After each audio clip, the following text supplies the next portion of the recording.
L'erreur est humaine, parfois les erreurs sont voulues, quelquefois le fait du hasard. Quelquefois ils sont dupés. Il y a aussi des erreurs intentionnelles, mais ces erreurs-là font souffrir les autres. Se tromper est malsain, et lorsque le secrétaire général de l'ONU appelle la Turquie, citation, à utiliser son influence dans la région pour faire arrêter l'escalade dans le conflit au Nagorno-Karabakh, la même Turquie qui a commencé cette escalade, plus précisément cette guerre, comment faut-il comprendre et nommer cela? Manque d'information? Erreur? Peut-être ni l'un ni l'autre.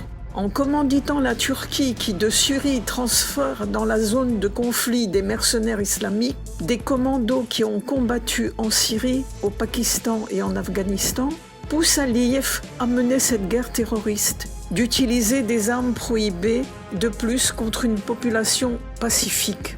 Le secrétaire général de l'OTAN lui a pratiquement totalement délié les mains, ce que recherchait Erdogan.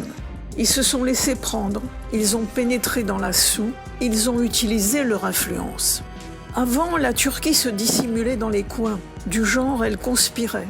Et à présent, elle a obtenu l'approbation, en retroussant ses manches, pour régler le problème à découvert. L'envoi de Stoltenberg pour contribuer à rétablir la paix, Ankara va le considérer autrement. La fin explique les moyens. Sa variante pour rétablir la paix, prendre aux habitants d'Artsakh tout leur territoire, le nettoyer de ses habitants et dormir tranquille. Sur le terrain des intrigues politiques, pour l'instant, la Turquie est un assez bon joueur. La ruse de l'oriental contre celle de l'occidental gagne pour l'instant. La Turquie mène par le bout du nez et avec succès l'OTAN. Mais sur les champs de bataille, il n'y a plus de ruse, seulement des poings ou des drones kamikazes. C'est pourquoi on demande l'aide de l'OTAN. Ces paroles, nous sommes alliés pour soutenir l'Ukraine et la Géorgie. Pourquoi vous ne dites pas à l'Arménie qu'ils partent? Qu'ils quittent quoi? Leur maison où ils vivent depuis des siècles? Ankara sait bien que cette fois-ci, elle n'aura pas de coéquipier, mais elle tentera pour que là-bas, on ferme les yeux. Il semble qu'elle y ait réussi. Quant aux USA, pour l'instant, ils n'ont que faire de ce qui se passe chez nous. Ils ont leurs élections, le coronavirus, de nombreux problèmes intérieurs.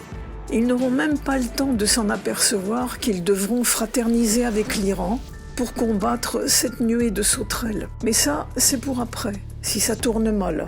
Pour l'instant, d'après certaines informations, la Russie prépare une attaque de taille en Syrie, dans la zone de désescalade de la province d'Idlib, en direction des camps qui entraînent les terroristes destinés à l'Azerbaïdjan pour qu'ils combattent contre l'Artsakh.